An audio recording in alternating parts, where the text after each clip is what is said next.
Good evening, ladies and gentlemen. It is 6:30, and we'll go ahead and call this meeting of the Alpharetta City Council to order. This is the October 3rd, 2022 City Council meeting for the City of Alpharetta. Note for the record that all members of council are present and accounted for.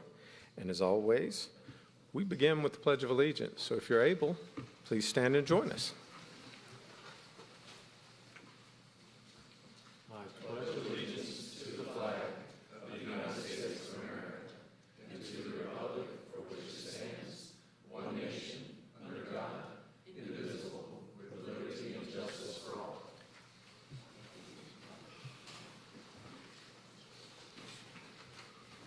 And we do have a proclamation this evening, and if Miss Nancy Murphy from Arts Alpharetta can come join me up front.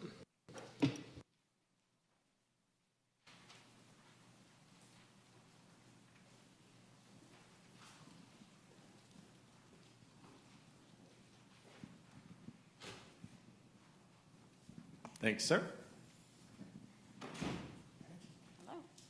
Good evening, Ms. Murphy. Thank you for joining us this evening. Thanks for having me.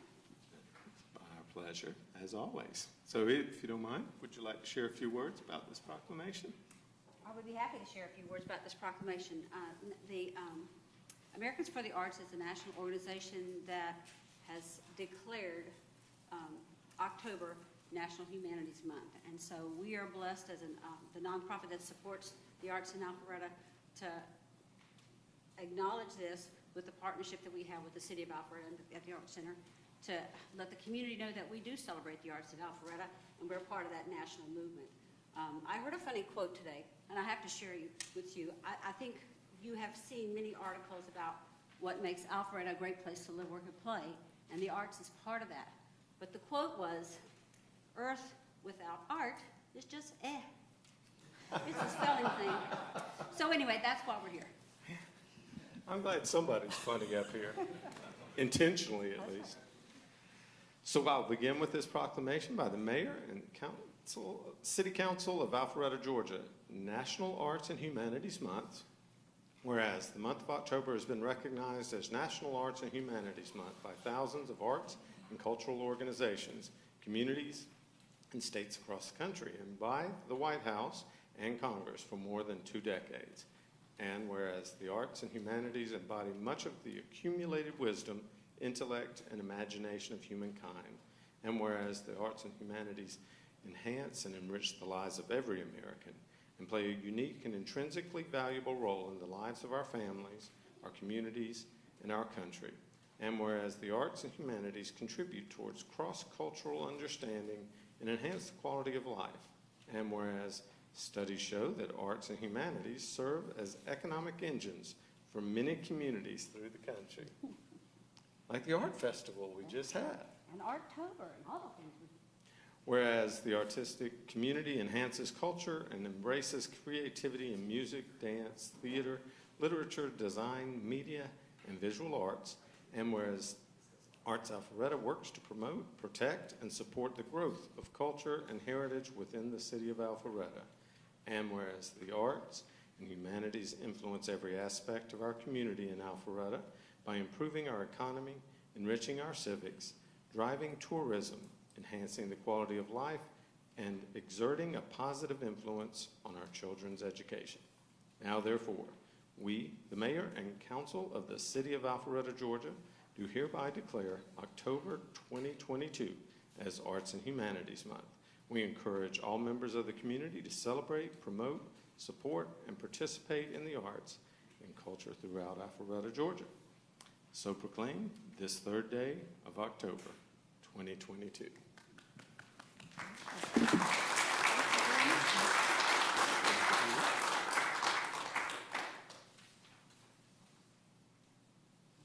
Thank you very much. Thank you.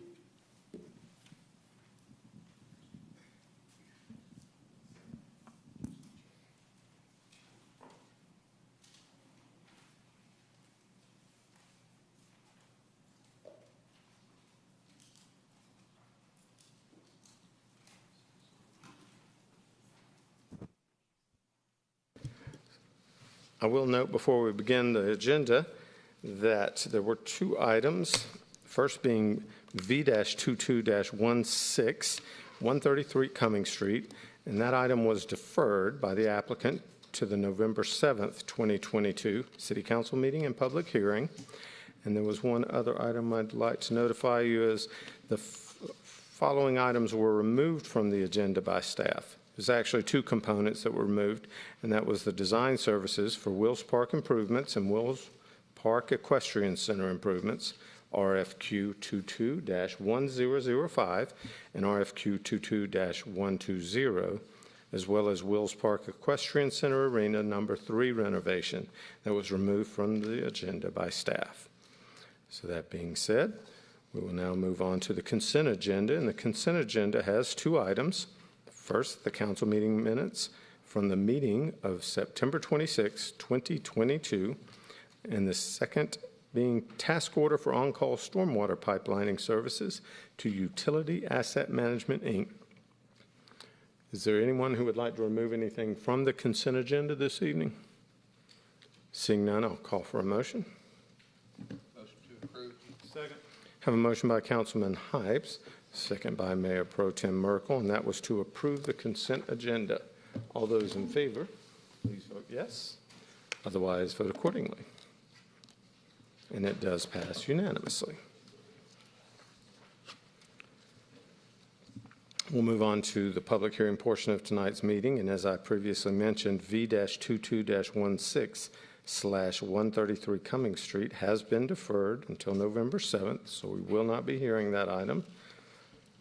We'll move on to the next item, which was PH-22-13 Lewis Manning House, 40 Cumming Street. Mr. Woodman, I believe you have the floor.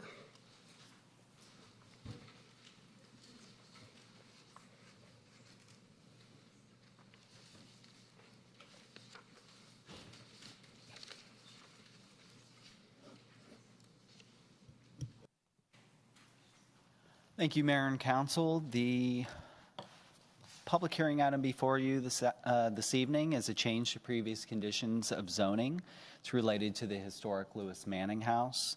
Applicant is requesting changes that would allow a new site layout, new tree removal plan, and replanting plan for the property. Do you have the location map on the overhead? This property is located at 40 Cumming Street, just east of the intersection at Cumming Street and North Main Street. This property was rezoned back in 2017. It was rezoned to downtown live work to allow the historic structure to be used as an office or HOA use.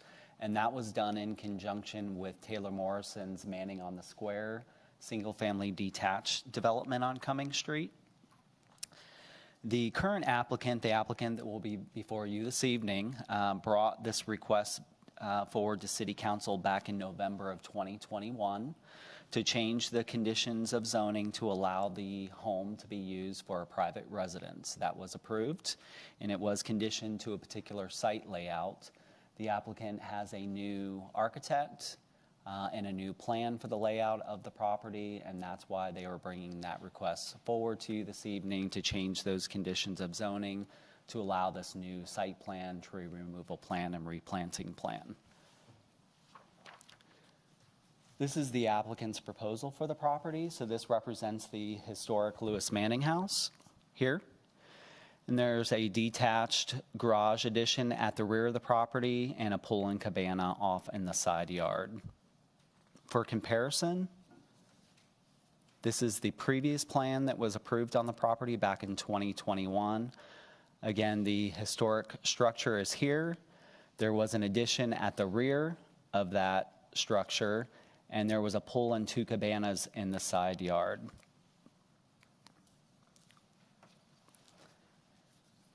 Since the change of condition to allow the structure to be used as a private residence in 21, it has been determined that 2 of the trees in the yard have since are dying or are dead at this point.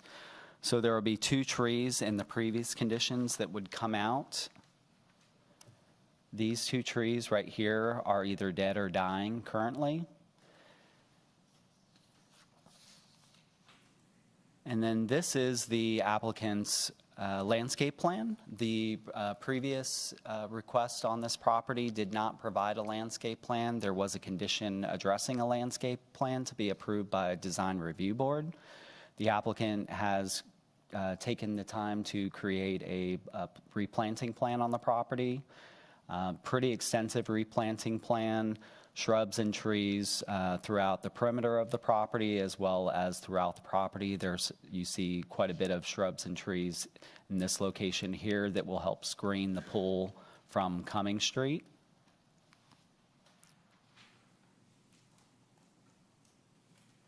And then there is one tree removal. So this would be a tree that is in good health. So this tree right here would come out, and the applicant had proposed recompensing that tree with this planting plan. The city arborist has reviewed that request to remove this oak tree with respect to this planting plan, and he believes that this is a significant offset of that tree removal. Of course, staff reviewed the applicant's request. We do support the applicant's request with the new site plan and replanting plan. There are some areas where they will be working construction, installing a motor court here for their new detached garage, and that work will occur within the critical root zone of an off-site tree. So we do have some conditions that address those conditions to make sure that there's oversight of that work. We did show this request to the public at the August 10th Community Zoning Information Meeting, and there was one public comment in support of the request. And with that, staff is recommending approval of the applicant's request. This relates back to the previous conditions of zoning, which were separated into old conditions and new conditions. With respect to the old conditions, condition number 2, the previous site plan that was done by D. Tracy Ward dated 9/8/2021 would be stricken and replaced with Frawley and Associates LLC revised 8/22/2022. That's this plan on the overhead. The old condition number 13, Design Review Board, is deleted and replaced with Historic Preservation Commission. So condition 13 relates to putting a plaque on the Lewis Manning House. With that plaque being approved by the DRB, we have since created a Historic Preservation Commission, and it's more appropriate that that board would see the approval of that plaque. Under the new conditions, condition number 1 remains the same. That has to do with the exterior modifications to the home and going through the city's downtown consultant, as well as approval of a certificate of appropriateness through the Historic Preservation Commission. Condition 2 is amended. Condition 2 had to do with the tree removal. The condition 2 has been amended, tying it to the plan in front of you, which shows tree removal and tree saves. Condition 3 deals with proposed additions to the Lewis Manning House and also addresses the detached garage. So they have a detached garage here, so we've included that in the condition. Condition 4 addresses the landscape plan. Previously, when this was reviewed back in 2021, there was not a landscape plan. We do have a landscape plan now, and so we reference that landscape plan, and we also change who looks at that and approves that landscape plan from DRB to the Historic Preservation Commission. Condition 5 and 6 remain the same, so those stay. And new conditions 7 and 8. Condition 7, all work, demolition, and construction within the critical root zone of specimen trees to remain shall be completed under the supervision of an ISA certified arborist. Condition 8, construction of the auto court and other areas within the critical root zone of tree number 1257 shall be completed with minimal impacts to the tree and include pervious pavers and an aeration system on grade as approved by staff. And that concludes the presentation. If you have questions, I'd be happy to address those. Councilman Binder? Mr. Woodman, just a quick one. I think it sounds fine that it's going to the Historical Preservation Commission, but DRB does have a requirement to have a couple landscape architects. So when you say you're going to have the landscape reviewed by the Historical Preservation Commission, do they have the same kind of people with the knowledge to look at landscape, just to make sure that what they're putting there is going to have a high probability of success? I don't know the background of every Historic Preservation Commission member to know if we have someone with an expertise in landscape architecture. We did make that change to follow the Historic Preservation Ordinance. So that ordinance specifically says that when additions or changes to a historic property are to be considered, that they're also looking at not only the exterior of the buildings, but the landscape plans on the property. Maybe just with us not knowing that, staff has just maybe it takes a little bit more time in the review to make sure that it makes sense. Yes, and we can probably even reach out to design review board members that might have that expertise, and they may be able to lend some support there. Yeah. Councilman Mitchell? Just one question, thank you. On the sidewalk that is running through, I believe that was conditioned on the previous plan, the one to the left of the house. Is that going away now? Because it looks like the brick wall, the landscape goes all the way, actually closer to Main Street, the other side. There's currently a sidewalk that runs. So the sidewalk requirement along Cumming Street remains the same. That remains There's nothing, the same, but there's one currently to the left of the house, right in between the brick wall and the house. To the left. This? On the left, it leads back to the homes in the subdivision in the back. It's on one of the photos. So any sidewalk that would lead to the homes would be through the main entrance. It wouldn't be through this property. And there are no conditions currently on the property for any public access through this property. Those were removed with the 21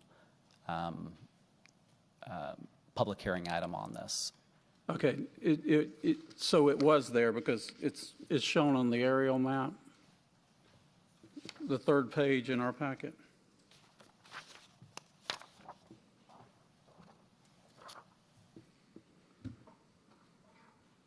See the bottom photo, bottom left? Yeah, this can be removed. This access through the property, the 2017 approval on this property did have public access through the side yard. That was removed with the 21 change when this was changed to be allowed to be used as a private residence. Okay. Yeah. Thank you. Yep. Any other questions from council on this item? Thank you, Mr. Woodman. Would the applicant like to come forward at this time?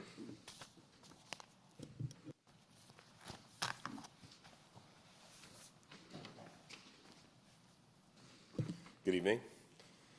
Thanks for considering our request. We're very excited to make this our If you could. closer. If you could, just please state your name and your address for the public record. I'll start over. Hi, I Josh. thought maybe since you had to be through this last year that maybe. I think last time my brother spoke, so this is new for me. So Josh Cady, 160 Cricket Lane, Alpharetta, Georgia, 30009. Thanks for considering this request. We're really excited to make this our residence. The main reason for the change was as the original design had the attached garage. As we started to develop the design, the garage started to kind of dwarf the house, and it started to look a little bit, my wife and I joked, as kind of like a convention hall. And so as we brought on a new architect who is quite passionate about historic properties, he found a photo from many years ago and found that there was actually a detached garage on the property, and talked how important it was to have a separate building so it didn't compete with the historic home. And through that process, it required us to rearrange a bit of the plat. And so, yeah, I think Michael did a good job. I'm happy to answer any questions for anyone. Do you have any questions for the applicant on this item? Thank you, sir. Thank you. Ms. Shapiro, do we have any public comment cards? Not for this item, Mr. Mayor. However, if anyone here would like to come forward and speak on this item, now is your chance to do so.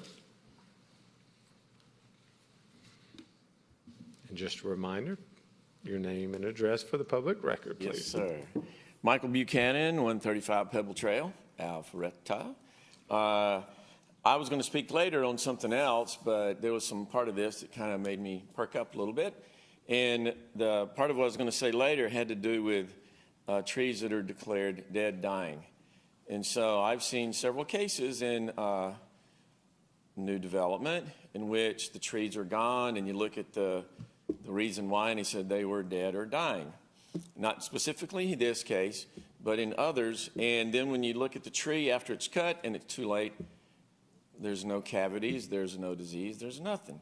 And so I think it would be incumbent upon buddy council, you know, city folks, to make sure that this is being looked at, because there's a lot of trees, and I'm not saying in this case, but there seems to be a lot of trees that they're more in the way than they are dead and dying.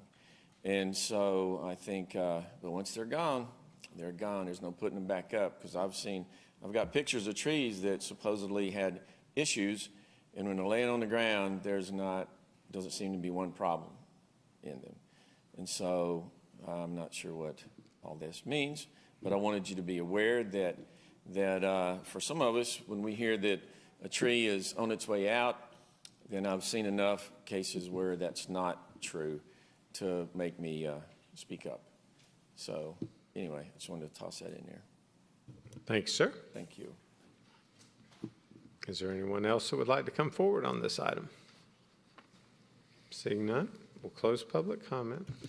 Ms. Cook, if I could, I'd just like you to, if you could, explain the process and the evaluation of these trees. Yes, we do require an arborist report when there's going to be a tree that's removed. And we have recently found one situation where there was an arborist report that was submitted. And after looking at the tree when it was removed, we found that we didn't see the cavity that was shown in the arborist report. I know of one. And we are dealing with that right now, and of course with the particular company that provided that report. So it's not something, I'll talk about those details, but yes, in general, we always get an arborist report if somebody has submitted for removal. Do we ever confirm those with our arborist? We do. So our arborist reviews those, and the reports are based on ristographs, of course, and there's going to be observations about the trees, and then those are sealed by an arborist. Very similar to when people submit for a building permit, where you have an architect that has given their seal surveys, you know, in order to justify what they've submitted. So when we do find errors, of course, we pursue that error. Thank you, ma'am. Thank you. Unless anyone has any other questions, I'll go ahead and call for a motion. Thank you, Mr. Mayor. I would offer a motion tonight to approve PH-22-13 Lewis Manning House / 40 Cumming Street, as was presented tonight, along with the red line changes. We have a motion to approve PH-22-13 Lewis Manning House / 40 Cumming Street. The motion was from Mayor Pro Tem Merkel and second by Councilman Hypes. Pardon? Yeah, that would. Any discussion? Yes, sir. Mayor Pro Tem. Yeah, just real quick. Since I've been on council, there's been a big push to preserve these homes. Some of them really deserve it. Some are still struggling, but this is a great one. This is a great project, and it'll be fun to see your family create a new life with it, with some modern amenities, I'm guessing, added to it. And I'm really excited about this project. So congratulations, and thank you for investing in the city, because that's what you're doing. Councilman Mitchell. Yes, and I'd just like to say thank you. This is not the oldest house in the city, but it's one of the most significant ones on our historic registry. And you're right, it did have a detached garage.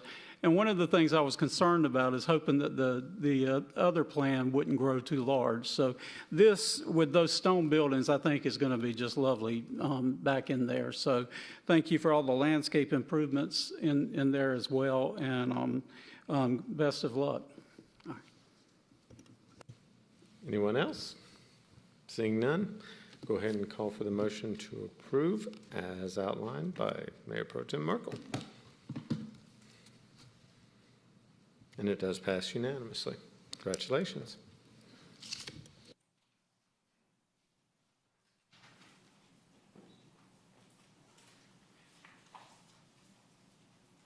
So that'll wrap up the public hearing. We'll begin the new business items.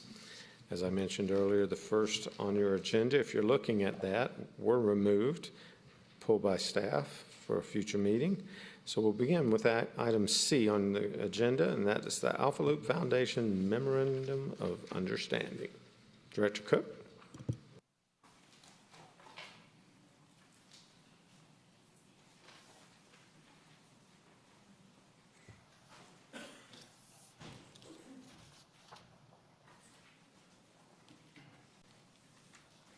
Thank you, Mayor and Council. This next item, Alphaloo Foundation Memorandum of Understanding, I've actually worked with this group of residents a little over 2 years, I believe, as they've pushed forward trying to form this foundation. And so they've put a lot of hours, a lot of work into this, and kind of stuck with it when we started before the pandemic, and we had to kind of rejoin after the pandemic. So they've done a great job, a lot of hours that they've put into trying to bring this together. And the Alphaloo Foundation, which is a nonprofit organization, it was established, of course, in order to raise awareness and funding for the Alphaloo, for construction of additional parks and trails. And as the foundation grows, they also plan to engage the public by providing public tours, of course, capital fundraising, special events. There will also be corporate volunteer project days. It's a way to bring people to the loop and, of course, raise awareness. And a few of you, a couple of years ago, we visited with some of the members of the Alphaloo Foundation, the Beltline Partnership, so very similar. We looked at how that was set up with the Beltline Partnership and all the work that they do in order to make the Beltline, a better experience for residents, but also to bring in economic development, of course, to make sure that you're attracting employers to existing office space, all of those different benefits that they bring to the table. The purpose of the MOU is to define certain terms of the relationship between the City of Alpharetta and the Foundation, including but not limited to the establishment of a coordinating committee that would have responsibles of each party and the funds and procurement procedures. And under the terms, the city would be required to match dollar for dollar up to $2 million. Of course, we have funds that are set aside within T-SPLOST as well as in the parks bonds. And part of the requirement for the MOU that's outlined is a coordinating committee which would be established. And on that committee, it would be comprised of the chair of the Alpharetta Recreation Commission, director of Department of Recreation and Parks, the liaison to Parks, Councilman Hypes, and also the president, vice president, and treasury of the Alphaloo Foundation. Also, the Department of Community Development would also provide technical assistance, whether that's marketing assistance, information on construction updates, as well as possible corporate donor. I also just want to thank the three that founded this and started this, of course, John Goss, Mike Schuster here tonight, and also Ray Appen, because they stuck with it, and they've added an amazing group to that original three. And I don't know if John wanted to say anything before, or just see if we have comments. Okay. So I would be happy to answer any questions that you may have on this memorandum of understanding. Councilman Will? Thank you, Director Cook. Just one real question. On the $2 million match, you said it's in the T-SPLOST and in the Parks Bond. Do we have the entire $2 million on our side ready to roll? We do. It's my understanding from finance that we do. Cool, thank you. Tom, you want to confirm that?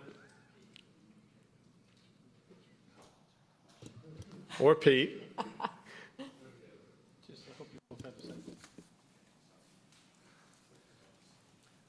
So the T-SPLOST funds are 100% occupied already.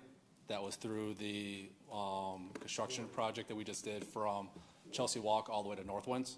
So it's already been encumbered.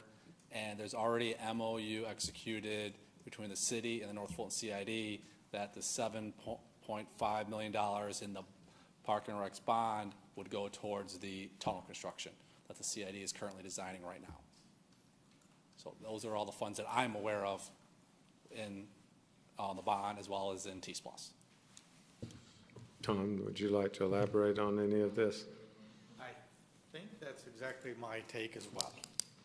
Exactly as Pete mentioned, so I didn't catch the 2 million aspect part, but maybe. Okay, so there is no anticipated balance in the T-SPLOST funds for that matching?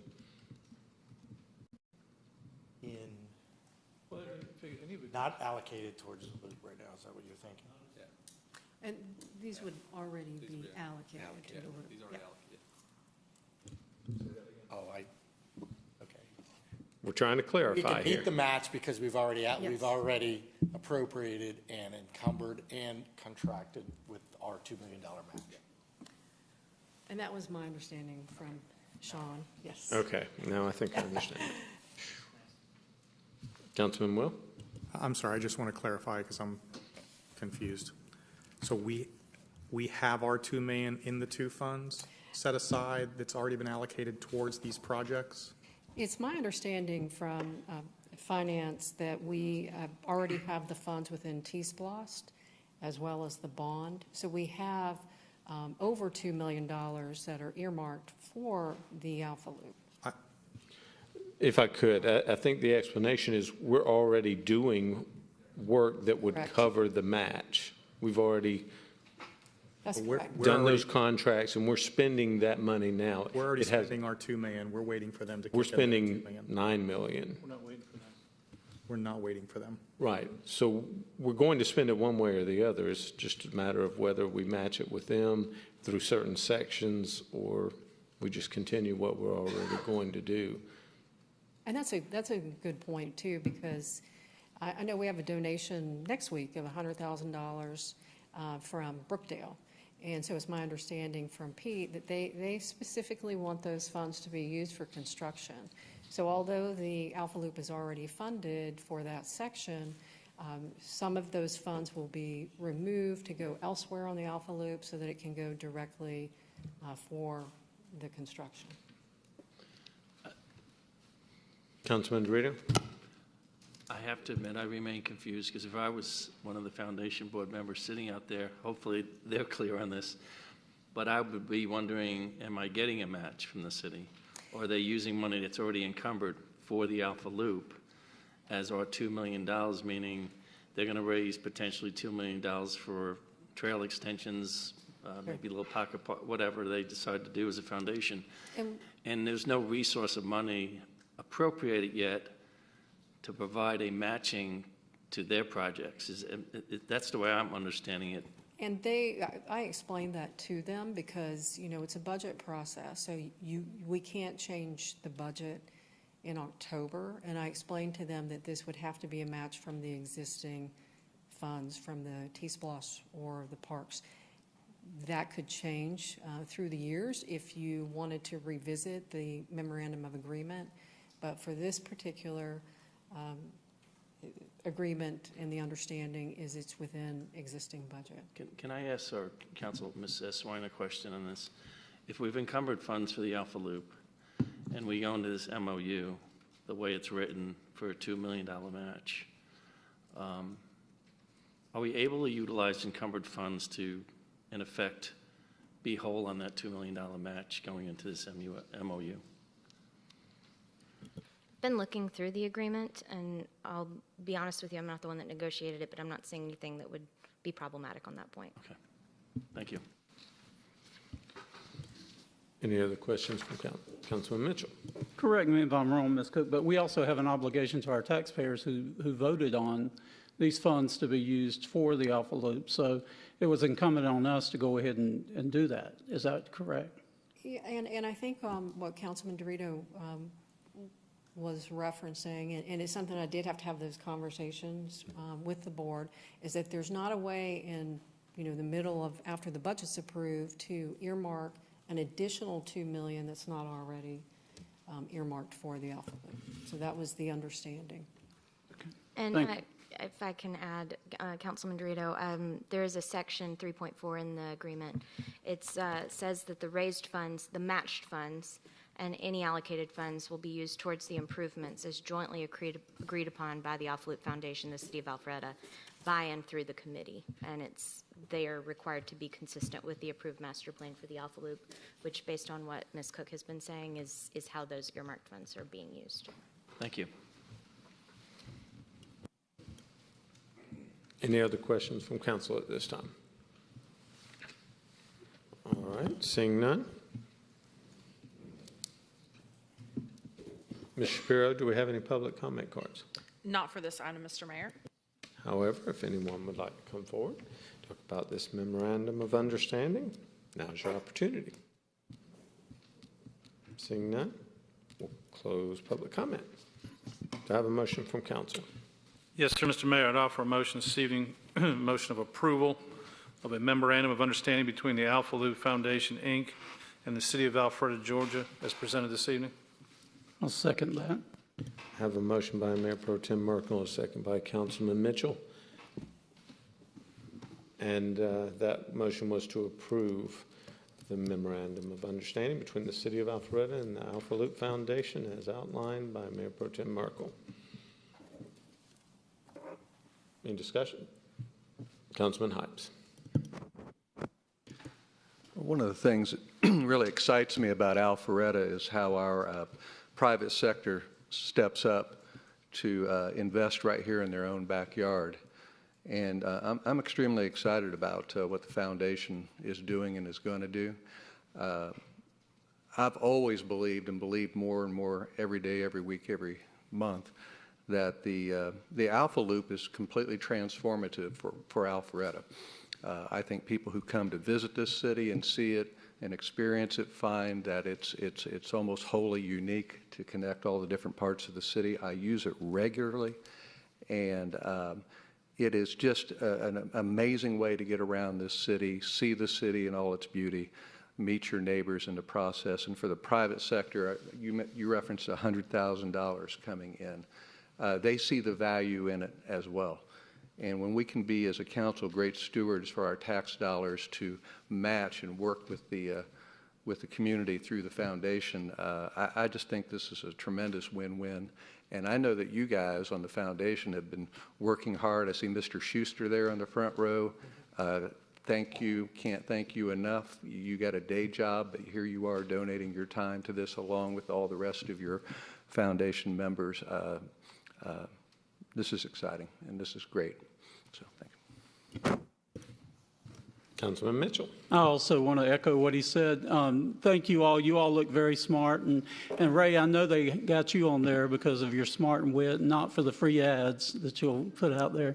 But thank you all. It's hard raising money for public-private partnerships, but this is the way we're going to get the Alphaloo done. Our citizens totally support this project, and they've gotten behind it, and they can't wait to see each section completed. So thank you for committing your time and resources to this project, and I hope all of our corporations in the city will chip in, and let's make this a reality. Thank you. Any other discussion? Mr. Mayor, I'm sorry, I have to interject one more time, just because That's what we pay you for, interjecting. I know y'all are asking questions that I hadn't talked to our contracts team on, and so I did have a question for Ms. Cook, if she's been in discussion on this, and maybe it's for the Ms. Eswine, foundation. you have the floor to ask your question. All right. So the section, right before the section I read to Councilman Dorito, says that the city can provide for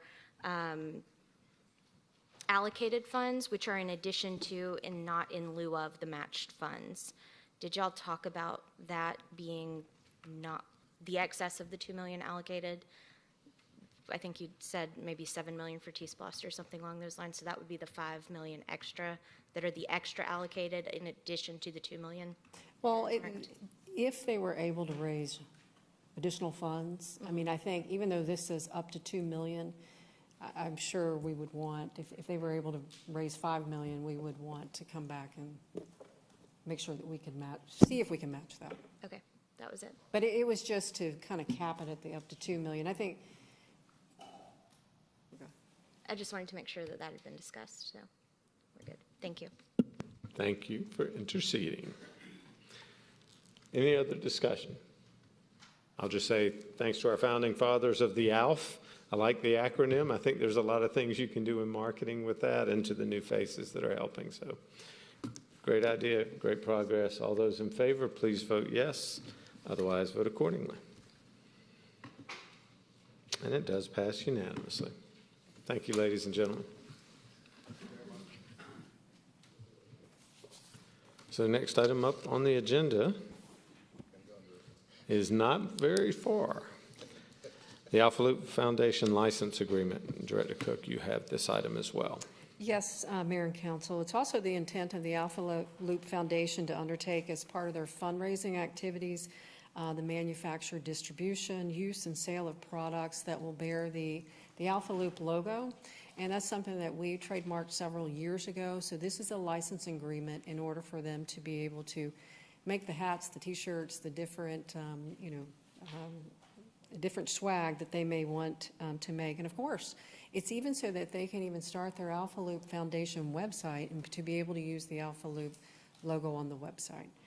And if you have any questions, I'll be glad to answer those for you. Any questions for Director Cook on this one? Ms. Eswine? Okay, just checking. If there's no questions, we'll go to the public. Ms. Shapiro, do we have any public comment cards on this item? Not for this item, sir. However, if anyone would like to come forward and speak on the Alphaloo Foundation License Agreement, now's your chance. Seeing no one, we'll close public comment. Do I have a motion from council? Yes, sir, Mr. Mayor, to offer a motion tonight to approve the Alphaloo Foundation License Agreement between the City of Alpharetta, Georgia, and the Alphaloo Foundation. Second? I have a motion by Mayor Pro Tem Merkel, a second by Councilman Dorito, I believe. And that was to approve the Alphaloo Foundation License Agreement. Any discussion? Seeing none, all those in favor of the motion, please vote yes. Otherwise, vote accordingly. And it also passes unanimously. Thank you. Thank you, everyone.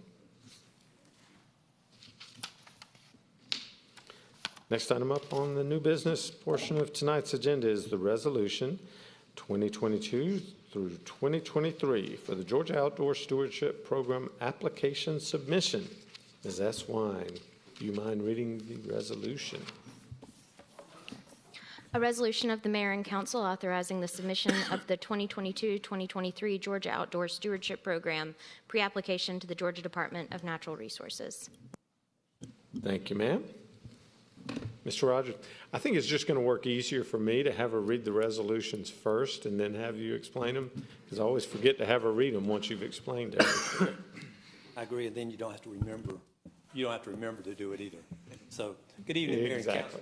Certainly glad to be with y'all here tonight. We're asking for permission to apply for a grant through the Georgia Outdoor Stewardship Program. This particular program is funded from a sales tax on sporting equipment here in Georgia. It was started in 2018, and the program has grown, and we are wanting to apply for stream bank restoration in Wills Park. If you've been between the Old Milton Park, where the stream comes out under Old Milton Park and goes through Wills Park, down behind the Recreation Center, and then ultimately under Wills Road, you'll see that we're losing banks. Trees are beginning to fall into the stream. And this particular program would allow us to redo the banks on Wills Park. We would be using, if awarded, funds from the bond, the Wills Park bond, toward this. We would then be getting $3 for every dollar we invested in that if we're successful. And we're going to have to, with our spine, we're going to have to be crossing over that creek. And so we're going to impact that creek. So we feel like the money we're going to spend, we're probably going to already spend that there at the creek. So we would just use that as matching money, and it would apply. I'd be glad to answer any questions and we have to file this by October the 14th. That's our deadline. No pressure. Any questions from Director Rogers at this time? Did a great job. Thank you. Thank you, sir. We've already read the resolutions. Ms. Shapiro, do we have any public comment cards on this item? We do not, Mr. Mayor. However, if anyone would like to come forward and speak on this grant application, now's your chance. Seeing no one, we'll close public comment. To have a motion from council. Yes, Mr. Mayor, make a motion that council adopt a resolution to authorize the submission of the 2022-23 Georgia Outdoor Stewardship Program pre-application to the Georgia Department of Natural Resources and the funding in an amount not to exceed $319,277 and authorize the mayor to execute all necessary documents. Second. We have a motion by Councilman Hyde, second by Councilman Dorito, I believe. And that was to approve the resolution. No, where am I? Yeah. Pardon? Yes, the resolution for the Georgia Outdoor Stewardship Program application submission. Any discussion? Councilman Hypes? Thank you, Mr. Mayor. I want to commend Director Rogers and his staff. You can't apply for these if you don't know about these opportunities, and for them to find these opportunities and to apply. We don't know what the future holds. We don't know if this grant will be granted to us, but if it is, it's yet another example of really extending our citizens' tax dollars with a 3-for-1 match to invest straight into Wills Park. So kudos to Director Morgan and the department, and let's hope that the grant is granted to the city. Any other comments? I'll just say that I'm very hopeful that we do actually get this grant, because this is something that's been in need of for many years. However, there was a great deal of deferred maintenance in Wills Park, and so it always ended up lower on the priority list than it should have been. So I'm very hopeful that this will help us get to where we need to be to prevent that erosion and stop losing our dirt. That being said, all those in favor of the motion to approve the resolution regarding the Georgia Outdoor Stewardship Program, please vote yes. Otherwise, vote accordingly. And it does pass unanimously. So that will wrap up the new business portion of tonight's meeting. And we'll move on to the workshop. First workshop is also Director Rogers, and this is for the Kimball Bridge, Waters Road Park, concept review and workshop. Thank you, Mr. Mayor. Back in March of 2021, we held several public input meetings here at City Hall as well as the Preston Ridge Community Center about this particular park at Kimball Bridge and Waters Road Park that's being funded by the bond referendum that was passed in 2021. The original drawing, not the one that you're looking at now, but the original drawing looked very similar to this, but it had a dog park over in the top left-hand corner, if you will. One of the things that we heard from citizens when we showed them the original rendering was that they thought it was too small of a park to have a dog park. Now, there were some people that liked the dog park, but more people didn't like the dog park because of the limited parking, and they also did not want this to become a destination park for anybody that's not close, because this is a community park, very similar to Windward Community Park and Cogman Road Park, designed for folks that live within a 10-minute walk, if you will, from this particular park. What we're asking for tonight is approval of this final design so that we can then go to construction. We got to get it. We got to get it. We're going to do this as a help me out, Pete, as a construction at risk. No, I was close. Construction manager. Thank you. It's going to go out as a design build through the contract called Prime, that is through the EZQ services. So it's a vendor that can do everything all at once for us. Thank you, Pete. So Pete, before you go, there might be other questions. Yeah, I was just going to say, don't go too far in case anyone has a question. Well, the one thing I can say about PD, he's always got my back, and I appreciate it. So if you'll look at this, if you're looking at the screen, I'll go over it real quick. This is a very difficult site to put a park on. It is elevated up off of Kimball Road. There is the only access that you have to this particular park off of Kimball Bridge Road, because the small amount that we own on Waters is not far enough away from that intersection to put an entrance into the park. So that's the only place we can put an entrance. So that there's a little incline when you're coming up that entrance drive. You can see we have limited parking there. I think there's 12 or 13 parking spots there, and it is big enough for a fire truck to turn around. The highlights of this particular park is it's going to have a small play-in area, which is right below the parking area. It's going to have a restroom with the bigger of the little red roofs there, and then we're going to have two small pavilions that are big enough for a single picnic table in it. Again, the idea is not for this to be a place where large family reunions can come or large outings can come. It's just for the neighborhood folks to come and enjoy it. And then you'll see there's a trail, a soft surface trail that loops around the entire park, and it is it's going to be our goal to cut down as few trees as we have to. We don't think there's going to be any major trees coming out with this. The area for the playground and where the parking lot is going is pretty much already cleared. So we're still going to have to come back to the Mayor and Council for approval of the contract before we build this, and I'll have more details then assuming we move forward. And with that, I'll be glad to answer any questions that you may have. Thanks, sir. Councilman Hypes, did you have a question? Might be a Pete question. I understand that's the only place the driveway can go, but what if any factors come into play with the right turn lane, the left turn lane, the left decel lane turning in, and proximity to that Waters intersection? So we utilized the existing driveway that was out there for the house that was present on site, and we incorporated a left turn lane into the development, into the park as part of the Kimball Bridge Road Corridor project. The right turn lane onto Waters, you can use that as well. That is zero access. There is not going to be a designated deceleration lane into this park, so it'll just take up and eat up more land, and the wall that you see out there now that's approximately 6 to 8 feet tall would be even taller in areas. So this is our one spot that meets the criteria for us to safely have people ingress and egress. But as Morgan mentioned, it is a neighborhood park, so we're going to hopefully see more people walking, especially since we had the pedestrian bridge that was completed about 1.5 years ago on that side of the Waters Road to get people to and from up and down the corridor safely.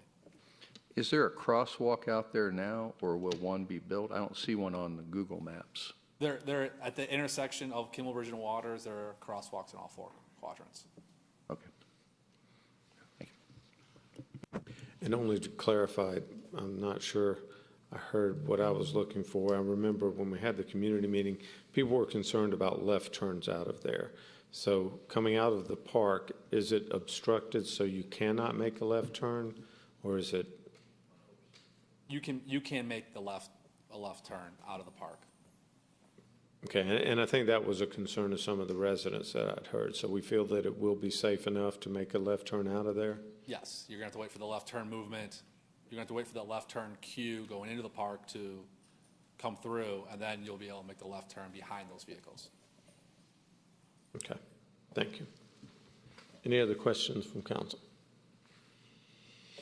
Thank you, Pete. Thank you, Director Rogers. Ms. Shapiro, do we have any public comment cards?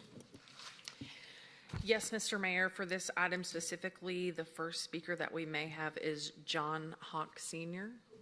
If you'd like to come forward, and if you'll speak into the microphone at the podium, and just as a friendly reminder, state your first and last name and your address, please. My name's John Hawk Sr. I live at 3410 Sugar Valley Trail. It's the first neighborhood off of Kimball Bridge, once you make the right on the waters. And the zip code's 30022. And may I have a bad back and bad knees. May I?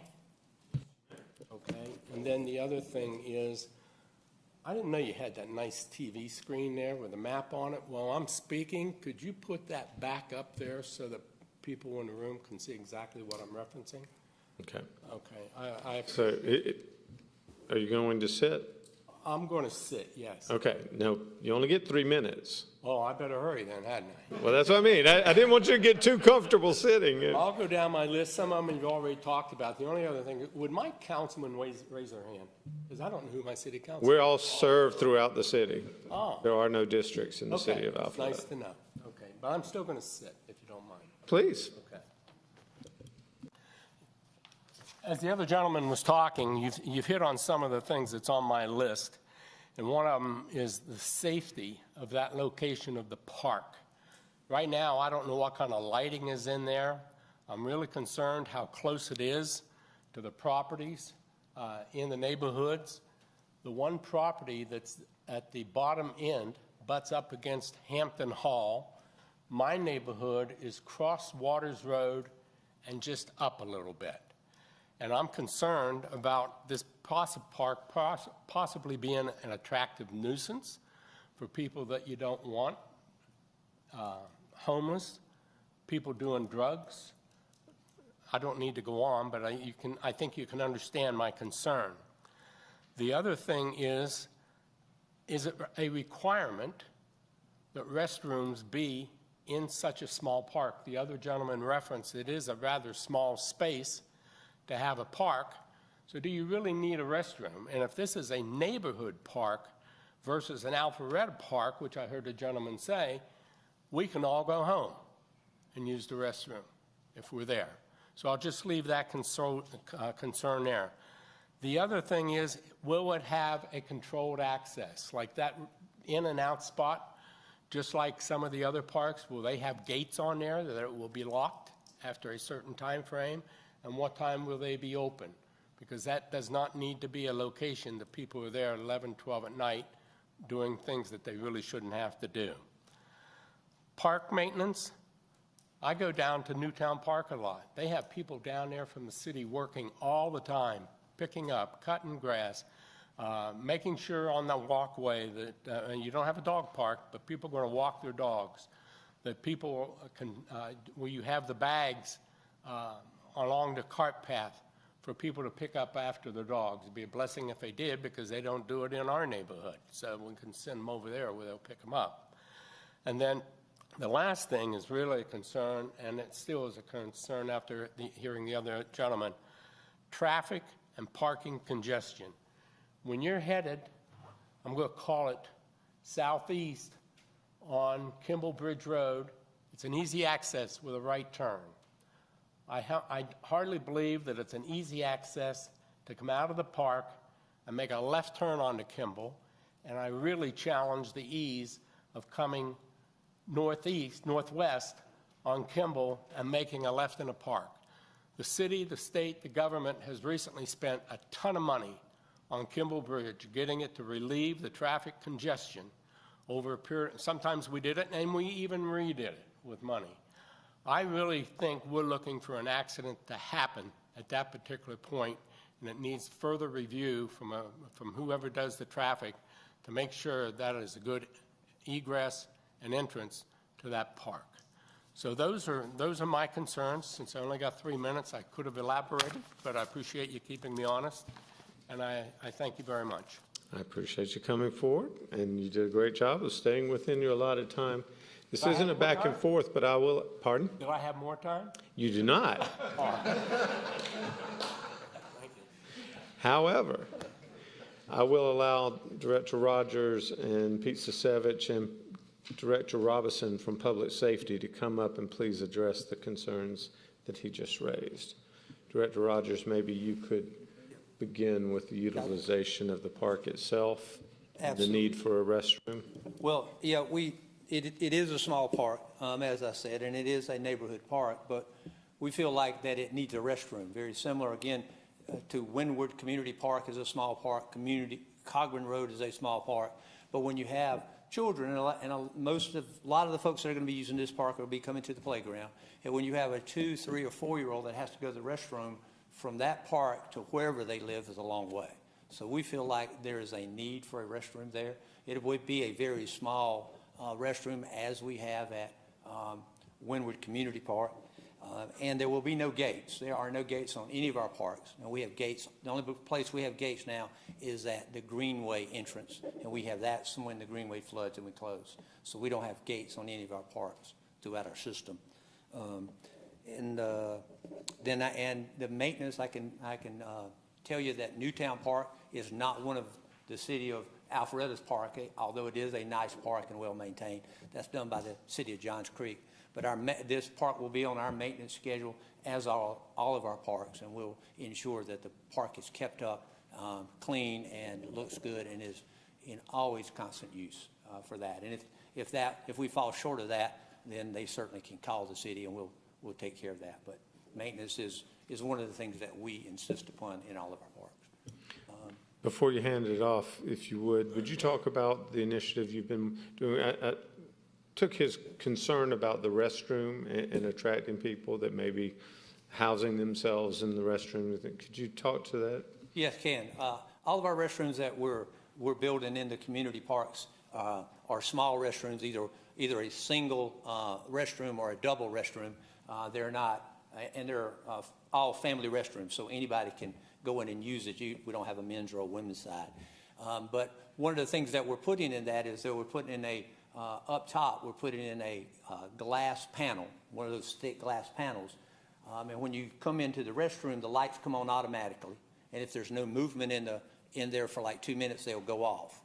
We're also putting timed locks on all of these restrooms so that we have the power to lock those restrooms at a particular time, which is we're gonna lock them at dark, and we'll open them back up at sunrise.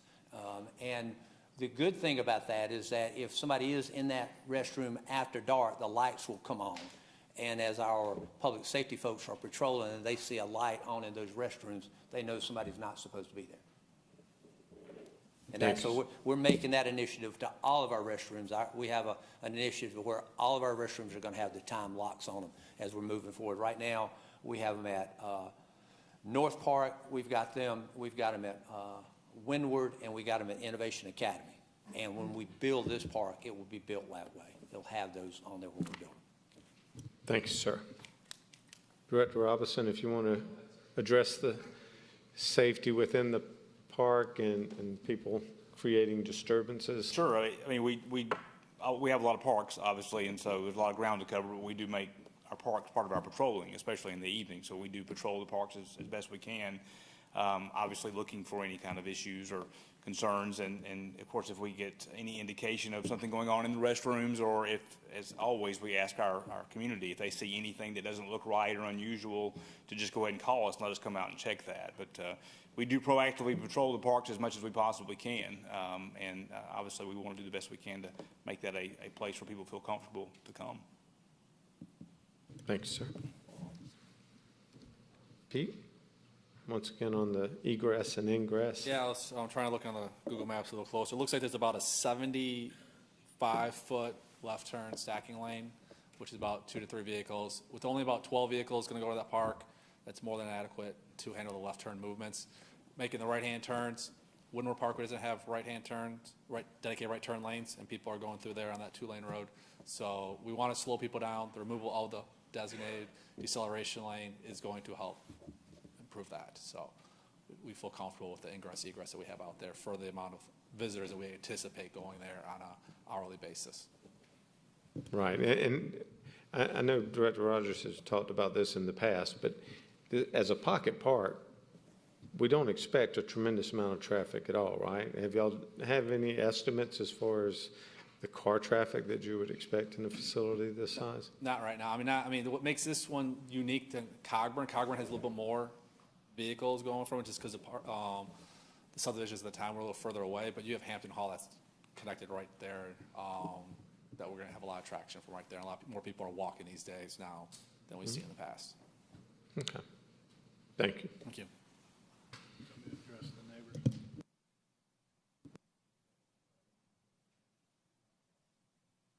I didn't hear that. Sir, could you reiterate your comment about the neighbors behind the park?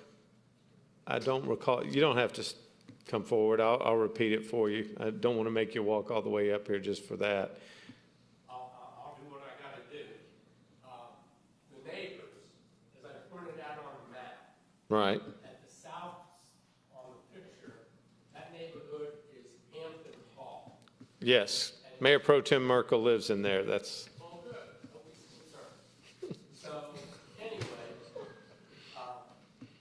I can't remember how many homes there are from Waters Road up to the far left, to the end of the park. He says there's 3. 3, okay.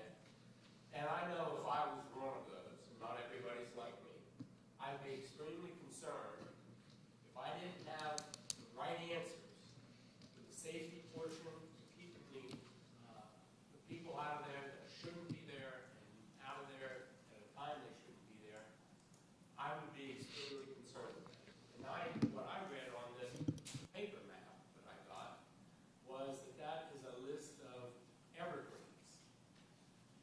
I didn't see anything about that being a chain link fence or anything, which would be more secure, but I don't trust the trees. Okay. So that's what I meant by that.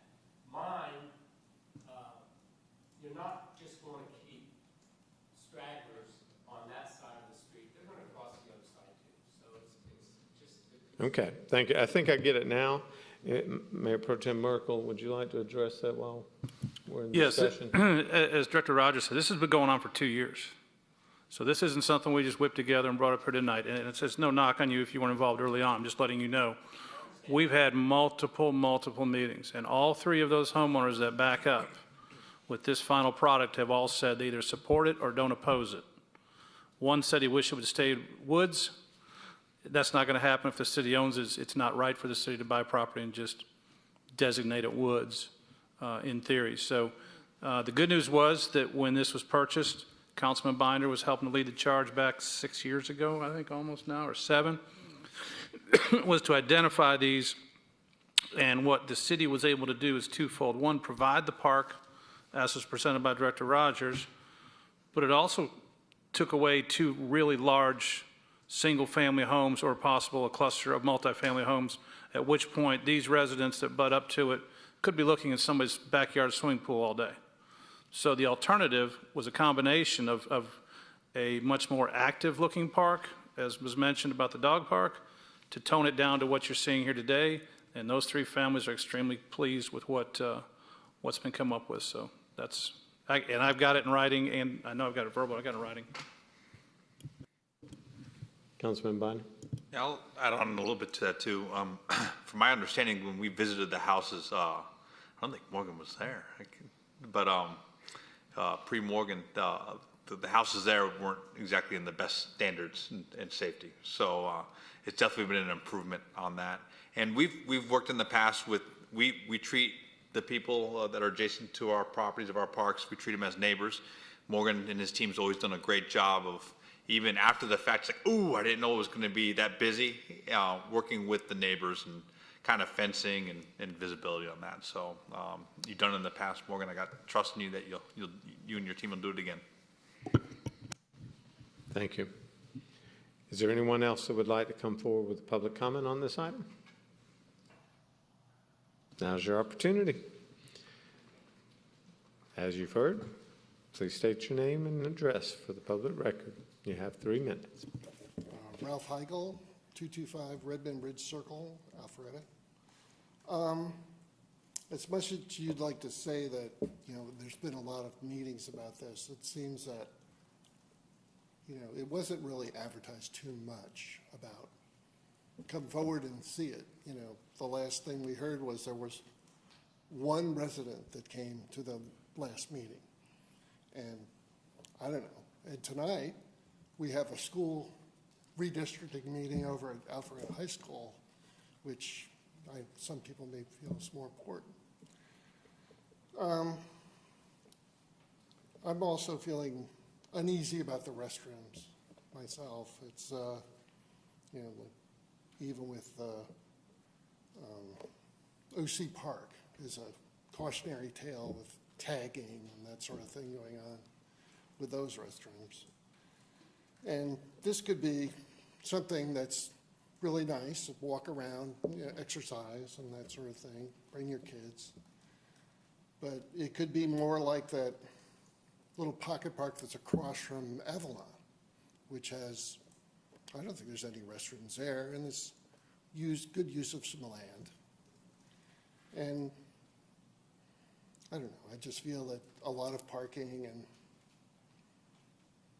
you could just walk in, from a corner for the neighbors, that sort of thing, this is what it's supposed to be. Okay, that's about it. Thank you. Thanks, sir. Is there anyone else who would like to come forward at this time? Seeing none, we'll close public comment. Do I have a motion from council? Oh, thank you. We can vote. No, we've just been talking about it so long, I assumed it was a zoning issue. No, I appreciate the comment. So there is no decision tonight on that. That's just a workshop to get feedback from the public and the council members. That's why it's a workshop. So that will wrap up the workshop of that item, and we'll move on to the second workshop item, which is the discussion of Judge Rich's report regarding the investigation of former Alpharetta Municipal Court and Judge Barry Zimmerman. Mayor and Council, yes, good evening. My report tonight on this topic will be brief, and then we'll see if there's any discussion that needs to or wants to occur.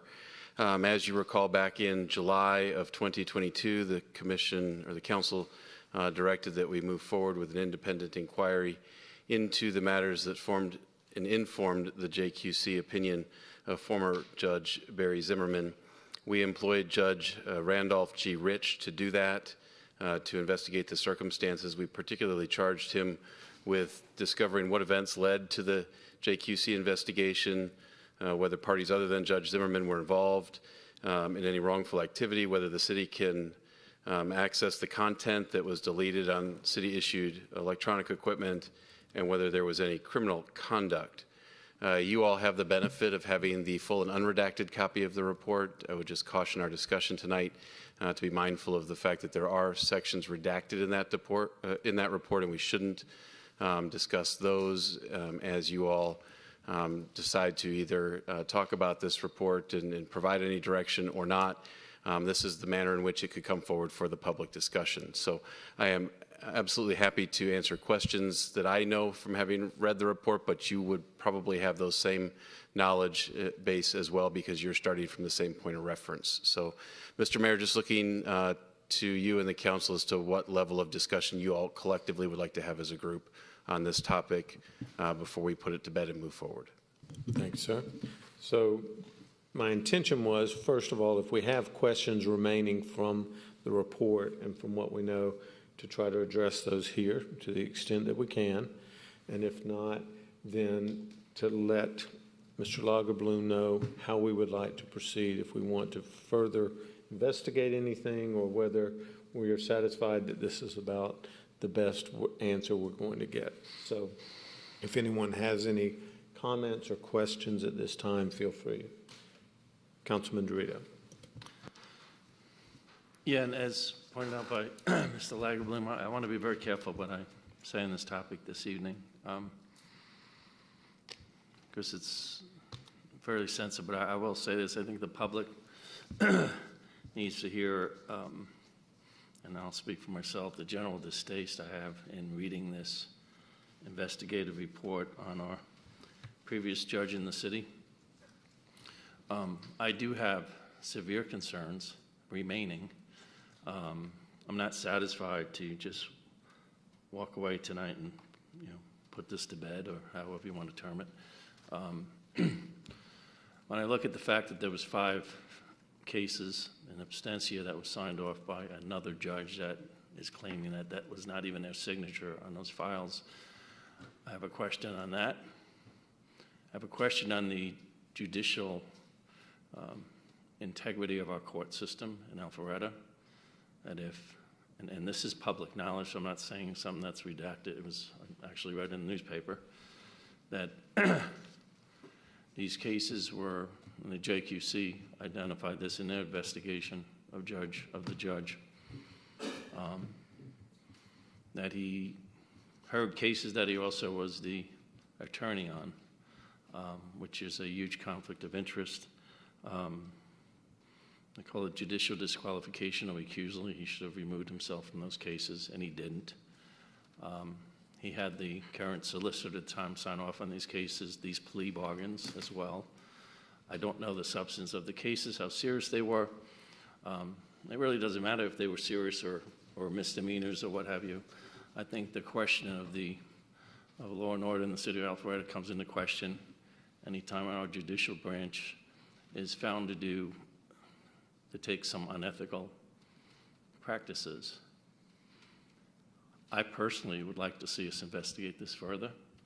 I'd like to know more, whether this has to be done in confidence, executive session, but get another third party to examine the signatures that were written on these plea bargains, the involvement of our solicitor in the process, and how many other cases that came before this judge potentially could have fallen within these parameters as well, and how many cases that were adjudicated in a municipal court whereby residents or citizens outside the city were charged with certain charges and paid fines or paid their, whatever they needed to do to fulfill their, what the judge ordered. How many of those individuals now will question whether or not they were treated unfairly, knowing that other cases were treated the way that the previous judge did. So I'm appalled by the whole thing. I think the question of the integrity of law and order in the city of Alpharetta comes into question, and I think this council should take action to not only be very transparent on exactly what happened here, and take whatever actions come of that further investigation, whether it be, whatever type of action that comes out of the investigation, we should take to uphold law and order in this city and make sure that the people we represent know that we take our jobs pretty seriously up here as far as oversight. Councilman Minor. Mr. Lagerblum, have we submitted anything to the GBI?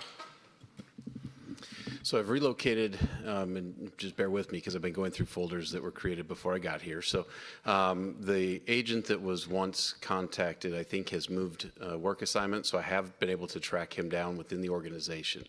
I wanted the discussion tonight to occur for a couple of reasons. One is because Judge Rich in his report indicates that there would be some further things that we could do. But I've heard individually from some of the members of council that have suggested that before we do anything more, we should talk about, or let the council talk about it, because there was some difference of opinion as to whether or not we should be satisfied with the report that we have at this point and say, it's really a business decision of how much more we're going to spend as to what we might actually uncover versus just going all out and seeing where we end up. Yeah, I would prefer that we hand this to the GBI and let them do any further investigation. also further, I mean, I'm not a lawyer, so I don't know, but the Bar Association, maybe you should hear how some of the attorneys have been acting. I'm fine with where we are as far as investigations. Where I would like to say is how do we move forward, and making sure that as you come in, sir, just adding checks and balances to the department that maybe need to be added, or maybe we've kind of learned along the way there. Conflict of interest, you know, we sign something when we go into executive session. There's rules on us that make sure that's applied to anybody that works in our courts, and if you in that department, in all of our departments, I know you hold it in such high regard. If you see something, say something, and that should be expected. So from here on, I think it's more of a operations decision that I'd like to see, and hand it off to the other groups, whether that's the BAR and or the GBI, and then let our investigation end there. But would love to hear back from you in some form of, okay, this is what we've learned, and this is how we're going to change our procedures and expectations. Understood. Any other Councilman Mitchell? Thank you. I personally agree with Councilmember Dorito. I think it needs to be investigated further and pursued to the fullest extent of the law. This is an embarrassment to our city. It's an embarrassment to our taxpayers. And to have this go on without our knowing it at all. We got emails, but the emails were never pointed to a particular case. It was just general stuff about what's going on at the Alpharetta court, and the FBI would be investigating that. Well, that never happened, but it did, things come to light, and a local attorney had stated that on the second page, he provided the JOC. Keith Brandon states that the attorney's signatures on 5 pleas and abstention were not his, but that he has in the past given persons in his office permission to sign his name as an attorney to pleadings. He further states that he has never given anyone permission to sign his name as notary public. However, that must have been a mistake when it occurred. The attorney that read that in our local city, a citizen of our city, said that's so egregious that that occurred that he should have lost his law license over that. Now, this has been all over the AJC. It's been everywhere. I agree with Jason. I want to see that it be reported to the FBI and see if they find a case that they can go further, either through this attorney, the judge, or through our former solicitor, because it's hard for me to believe that something could happen without the other one knowing it. And it's also, I want to see what checks and balances we put in place as a city to make sure this never happens again. I know you and I have talked about the future judge and hiring someone who truly has ethical standards and that will apply the law in a just manner to everyone equally. And I hope that happens, but at the same time, we still need checks and balances to make sure this isn't occurring again, because it's quite embarrassing. Thank you. Thank you. Any other comments? Well, hold on. Let's try to give everybody an opportunity first.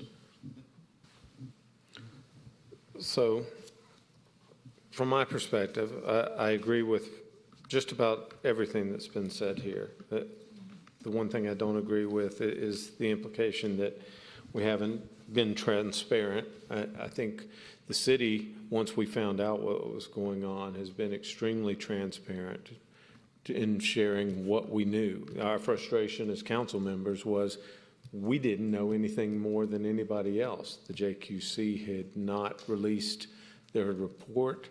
They had not requested any Bar Association actions, I'm assuming, other than what they did. And quite frankly, I'm as frustrated as anybody, if not more so, that the JQC, Judicial Qualifications Commission, allowed Judge Zimmerman to sign an agreement that he could continue to practice law.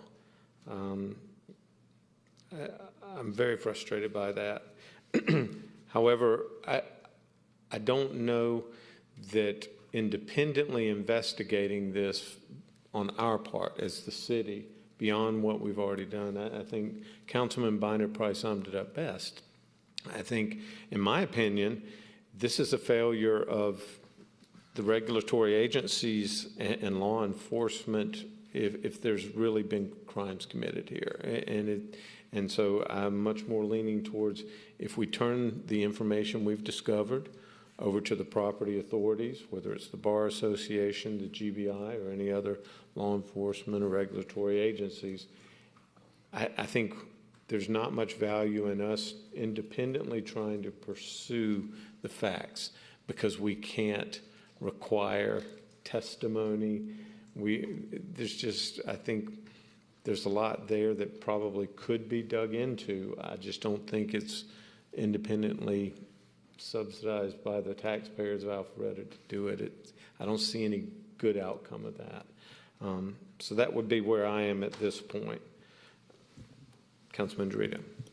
Thank you, Mayor. First, let me apologize for attributing the comments on, I'll use the term lack of transparency. He didn't say that, but paraphrasing, to my comments. I wasn't intended to come across that way. If I did, I was trying to say I'd like to be transparent to the public, not suggesting that we have not been transparent. We have been very transparent to the extent, as the mayor pointed out, the best that we can with the little information that we've been provided in the process. What I'm not going to do is force the council to go into some investigation if the vast majority here feel comfortable in allowing a city manager to proceed and handle this in the best way possible. I just feel, and it's a personal feeling, I just feel an obligation to the public to look further into this. No political reasons. I'm not blaming anyone on this council dais or trying to get into a political battle of we should do this or we shouldn't do this. Nobody wants to be talking about this topic up on this dais. This is an embarrassment to the city. What this judge did to the city is an embarrassment to his profession and to this city and to the city of Milton, by the way, which we share the courtroom with. It's an embarrassment to the fine professionals that work in that courtroom every day for us, upholding law and order to the best of their ability. It's an embarrassment to our police department who make these charges and put these defendants in front of our judge to make proper decisions without any unethical bias in the process. We have 5 pleas that we know of, don't even know what they were related to, where this judge, in whatever process he followed, had another judge sign off to it that claims the judge says it's not his signature, which had our solicitor involved. I think that's worth investigating further. That's my personal opinion. I feel, as an elected official, my oversight responsibility requires me, just as if something happened with an elected official up on this dais, or an employee of the city, that we look into the matter.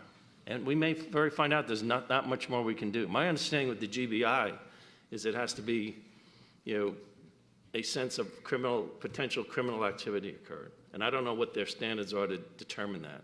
So even if we request the GBI to look at this, I'm not sure they'll take the case, so to speak. I'm not an attorney, so I don't know. Maybe they will. I just know we have the judge supposedly signed off on these pleas claiming that's not his signature. And then we have the JQC of the state who, for whatever reason, frankly, let this judge off the hook without much information to the city of Alpharetta. Now it falls on our laps, unfortunately, to be discussing this evening. And I am pretty mad about it. When I sat on this council a decade ago, and some people may remember this, I came under attack by one of my fellow council members, ethics charges, if you recall, frivolous, but my family was dragged through the mud. And I'll never forget that. And here we have a judge that's supposed to uphold the law in the city. Evidence of what he did wrong, unethical, against his judicial ethics. it really undermines the fabric of law and order in this city, and that's the only reason why I think we should look into it further. I'm not in favor of just hoping we find out something in the future and then take care of the problem later. I mean, I think we're judged by our actions up here. But if the vast majority of the council doesn't want to move forward on any further investigation, I'm not going to fight it. I'm not going to make an issue of it. It's not an issue. It's a city issue. It's everybody's issue in the city that lives here, that's gone before our court before, will go before our court in the future to make sure that we're upholding the law and equal treatment of everyone that goes before our judges in this city. Thank you, Councilman Dorito. If I could, and I mean this sincerely, I'm trying to understand, because I've been where you are. I've been through the 7 stages of grief on trying to adjust to finding out that this was taking place on our watch in this city. And so far, I'm not averse to investigating something if I see a reason. So, you seem to want to pursue investigating the potential forger or the signatures and things. From my perspective is, if law enforcement and the people who are tasked with ensuring judges are ethical aren't willing to pursue it, I'm not sure that spending, I don't even know what it costs to hire a handwriting expert or something. But okay, so if we spend, say, $5,000, have a handwriting expert tell us, well, in their opinion, that this document was not signed by the person who it was supposed to. If they're not going to prosecute it, if no one's going to take it up, it's just that expert's word against the former judge. And I just don't see how, if we don't have a case that is going to be prosecuted by somebody who's supposed to prosecute those things, if they don't believe there's enough evidence, if they don't believe it rises to it, I just have a hard time seeing us continue to push, and spend time and energy and money. So. And Mayor, it's not just the signatures, and yeah, that could be, you can get a signature specialty, whatever they call those people who read people's signatures and determine who actually signed something. It's the laptop that Judge Zimmerman gave back to the city that he wiped clean, okay? He claimed he had personal practice information on there, so that's why he wiped it clean, okay? It's the process he used and other people it touched. I don't know if Judge Rich interviewed everyone within the court system that would have touched these cases. I don't think he did. On the JQC, at least information I think I've read in the paper or read, there was one judicial qualification review person on the board who evidently had some sort of relationship with Judge Zimmerman's practice. I just think there's enough here of question as to what happened in our court. I mean, the JQC is the JQC. They did what they had to do. I'm sure they made the right decision based upon the information they looked at. I'm not going to question them or challenge them. I'm concerned about how we react as a city so that in the future councils understand what our residents expect us to do if we see this happen again in any segment of our government.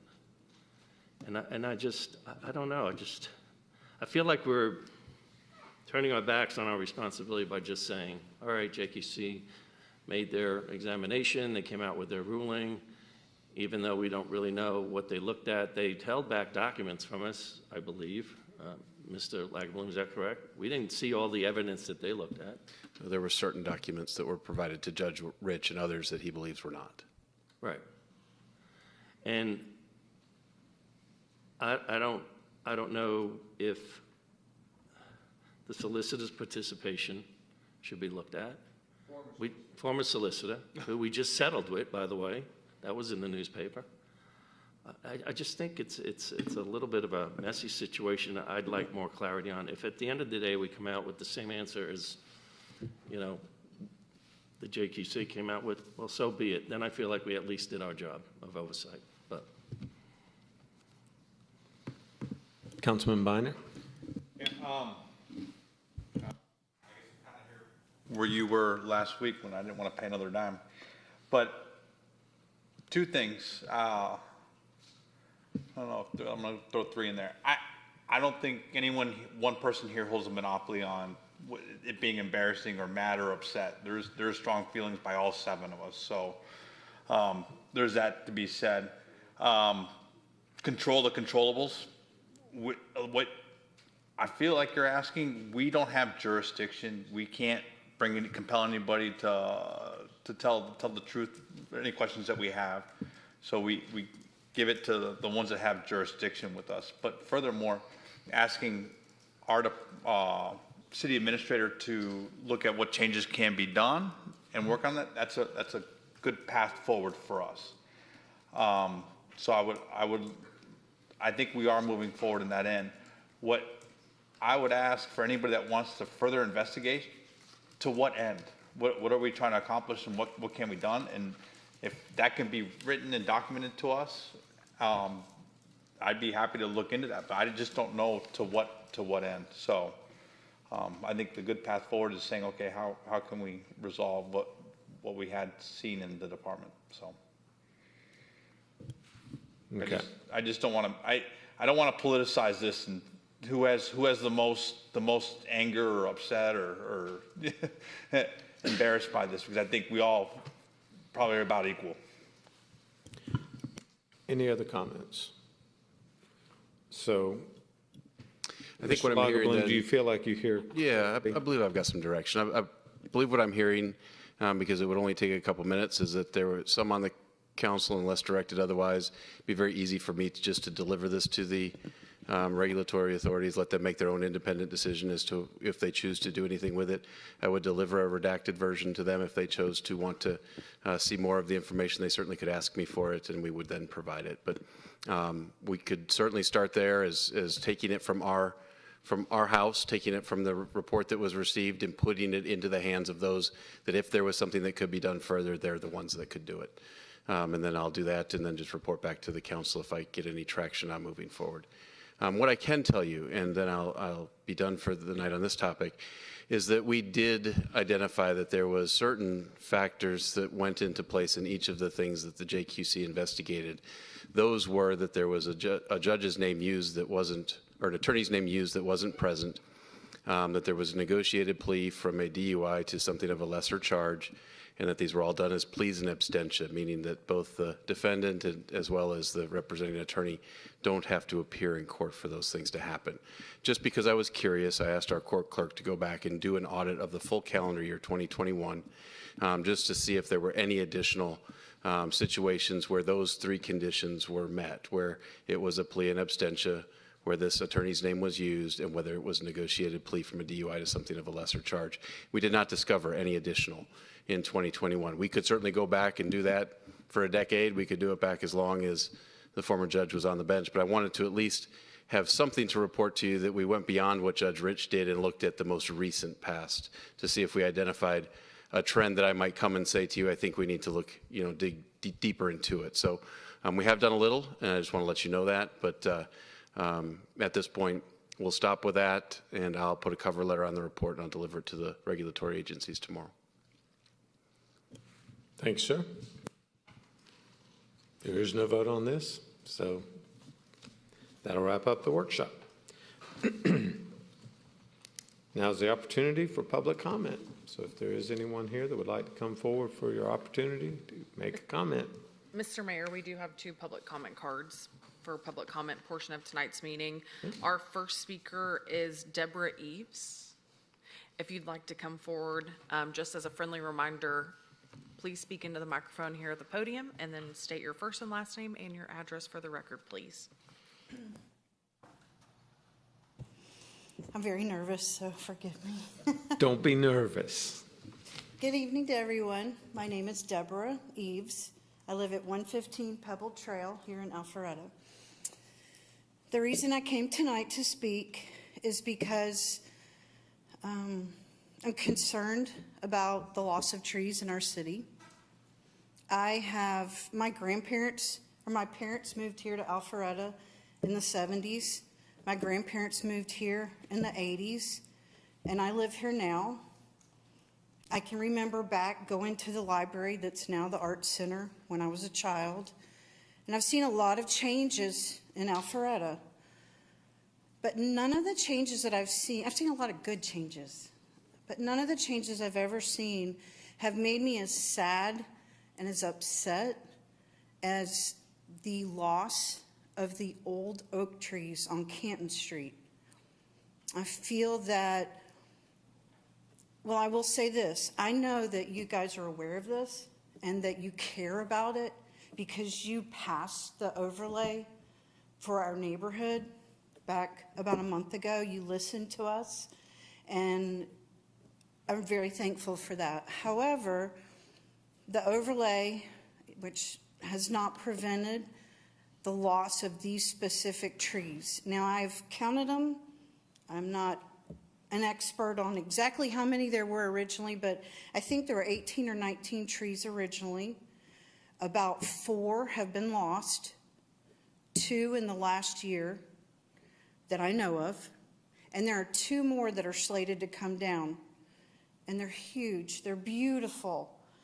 And so I'm here to urge you to do whatever it takes to stop this degradation to the character of our city.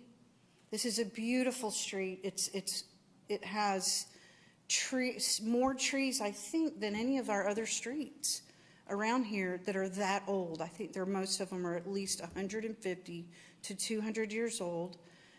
And I know there's a variety of reasons that they've come down.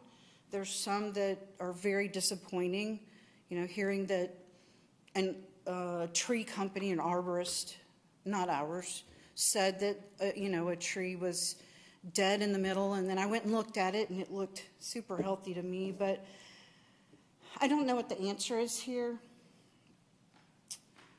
But I urge you to do whatever you can to help us maintain the character of our city, of our garden district, and of my little neighborhood there.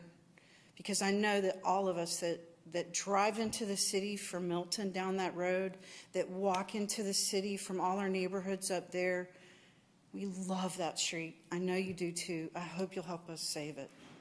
Thank you. Thank you. Ms. Shapiro, you said there were 2 comment cards. The other speaker is Michael Buchanan. If you'd like to come forward, please.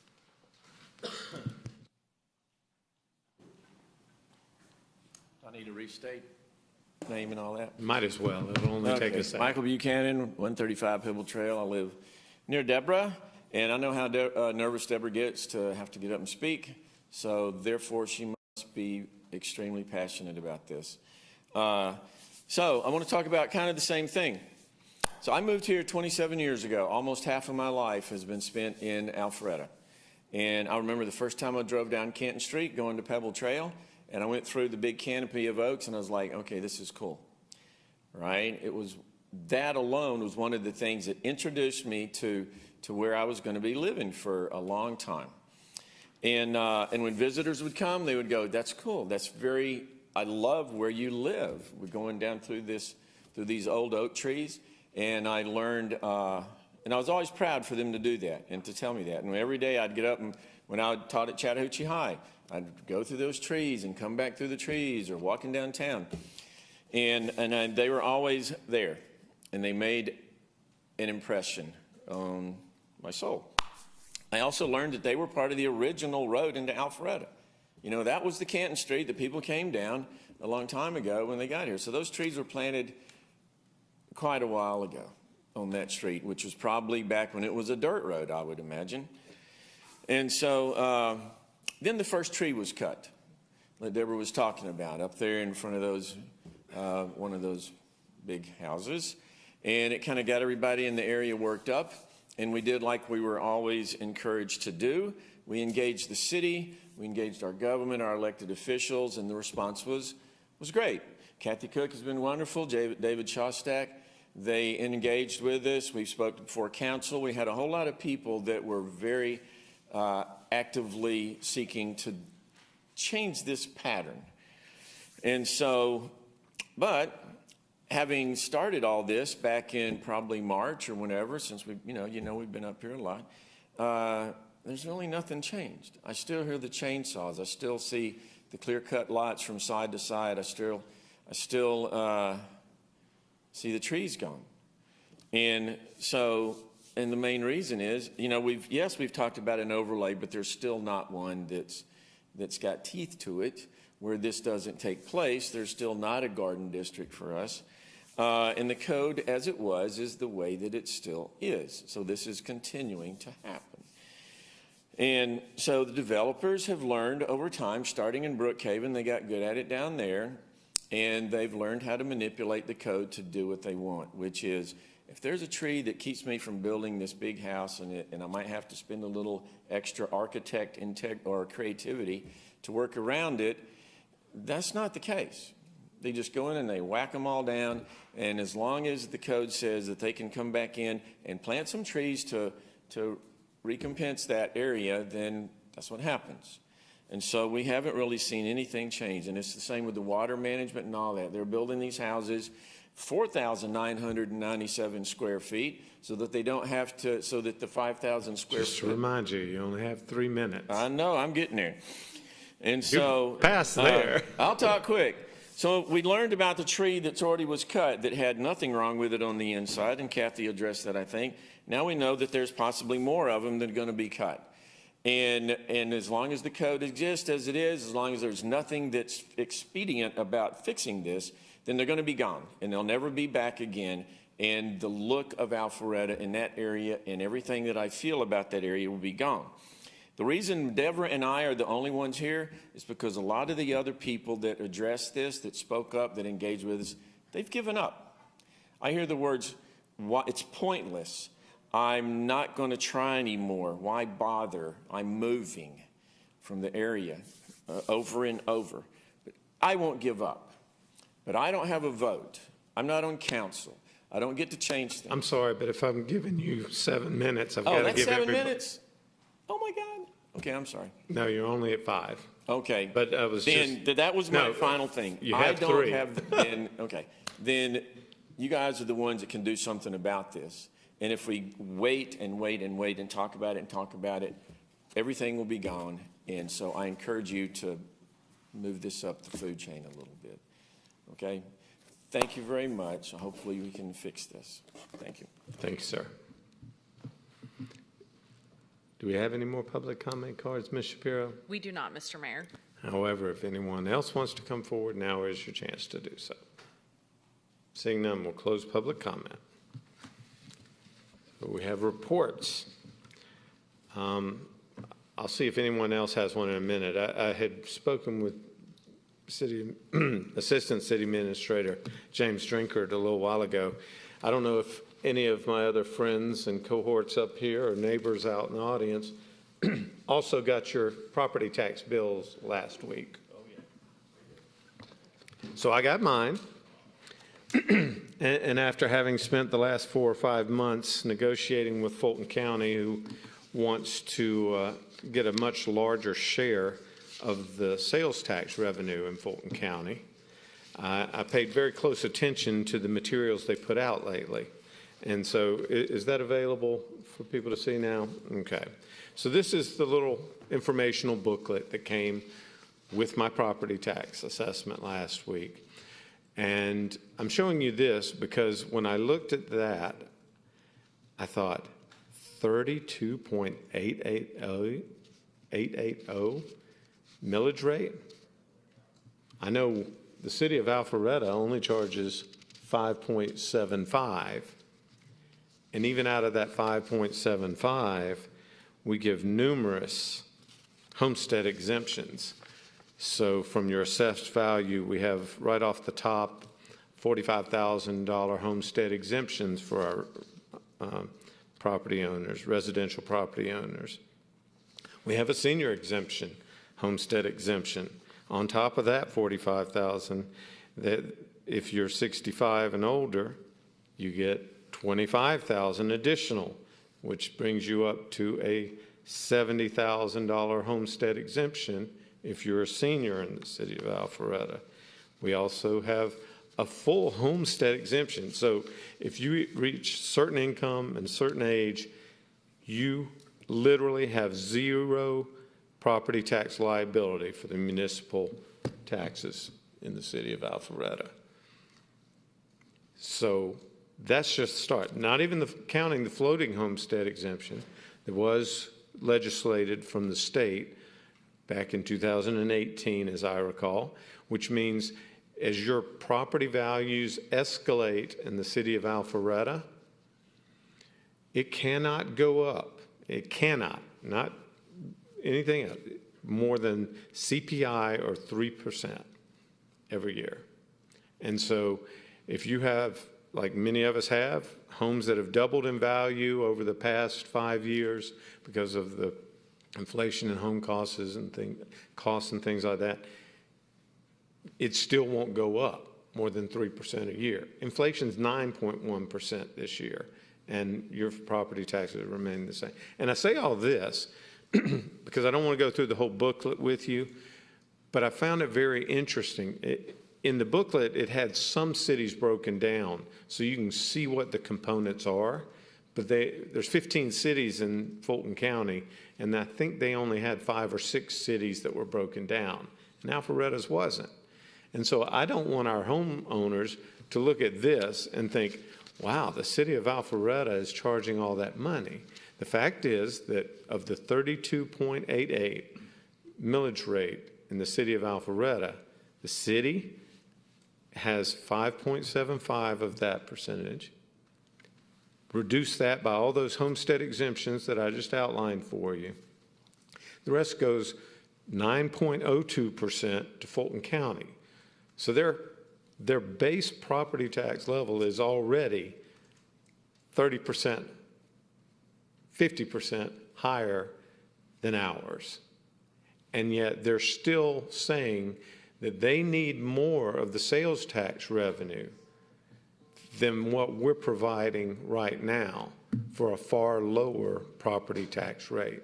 So I just want to point out, don't be deceived by that high number, because the vast majority of that 32.88 is Fulton County, the Fulton County school system, CID, and other accessory millage rates. So just wanted to point that out in case anybody was thinking that Fulton County only charged 9% and the city of Alpharetta charged 32%. That is not the case. There you go. And there's more of it to demonstrate. So just wanted to make sure everybody's clear on that, since we're talking about $3 billion being distributed over the next 10 years, and Fulton County seems to think that they need a far higher share. So that'll be that report from me. Councilman Hypes. Thank you, Mr. Mayor. I'm going to change gears for just a second. This weekend, October 7 and 8, is one of Alpharetta's very, very finest events. We have Wire and Wood coming back, 2 days, 6 stages, over 30 artists, free admission. It is just absolutely a great time to bring in friends, family, neighbors, folks from out of town, people from down the street. And our Rec and Parks Department has done an outstanding job, along with Public Safety and Public Works. It's a team effort to put this thing on, and it'll be down here from 5 to 11 this Friday and this Saturday. And I would encourage you to go to wireandwoodalpharetta.com. Great information on the website, a very slick website. And I will tell you right now, it starts in 3 days, 16 hours, 34 minutes, and 54 seconds is when it starts. So, thank you, Mr. Mayor. Any other reports? Yeah. Councilman Dorito. Thank you, Mayor. A couple of quick things. First of all, I want to shout out to Parks and Rec Department again, and our director, and regarding the Georgia Outdoor Stewardship Program application you discussed earlier. As I was listening to the director outline the application and the matching dollars and the savings to the taxpayer, of improving the stream beds in Wills Park, a thought came to mind, how many of our residents don't really understand or realize or are aware how often our directors do this on behalf of the taxpayers. Every one of our directors, the ones that are sitting here today and those outside and back them up outside this council chambers, work really hard to invest every penny of your tax dollars in the correct way and identify whatever savings or grants that might be available to the city, as I think the mayor alluded to earlier this evening. And I just want to highlight that because it's a consistent pattern within our city. It's not just what you heard here tonight. So I want to thank all the directors for just a great job of managing the taxpayers' money the way that they do. Two quick comments to Mr. Buchanan and Ms. Eves. Stormwater management. Let me first say, I hope the residents that you alluded to, Michael, getting exhausted or, giving up, whatever.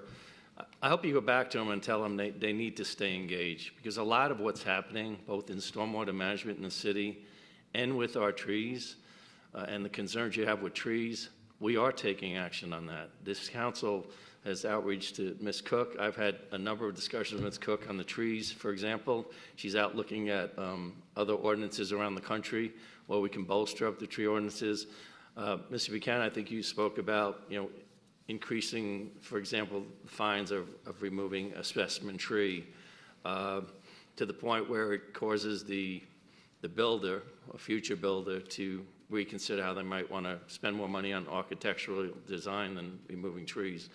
We are going down that path. Similarly with stormwater management, our Public Works Department has been extremely involved with our Assistant City Administrator to my right here on addressing stormwater issues throughout the city, particularly in some of our more older communities, as you know.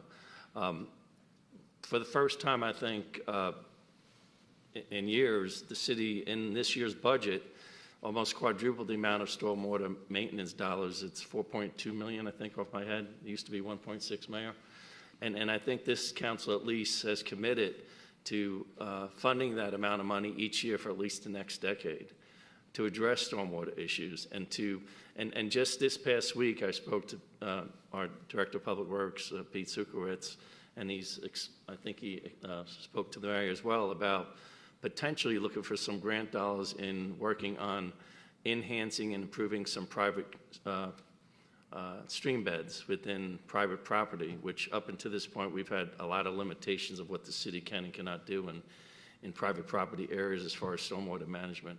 So we are taking some pretty swift action, and it may not be happening as fast as the community may want it to happen, but trust me, there's a lot going on behind the scenes in both these areas, and I just wanted to, I heard you tonight, I've heard you in the past, and I don't want you to think it's falling on deaf ears, because nobody up on this dais is not listening to you, and we are taking actions as a council. Any other reports? Ladies and gentlemen, I'm sorry to tell you that we're going to have to call for a motion for executive session to adjourn into, or recess into executive session. So moved. Have a motion by Mayor Pro Tem Merkel, second by Councilman Mitchell. All those in favor of recessing into executive session, please vote yes. Otherwise, vote no. Councilman Heitz is undecided, and it does pass unanimously. Thank you, everyone. We will not be coming back to vote on anything publicly after this, so you're welcome to stay if you'd like. Otherwise, we'll see you next time.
All right, do we have, nope, never mind.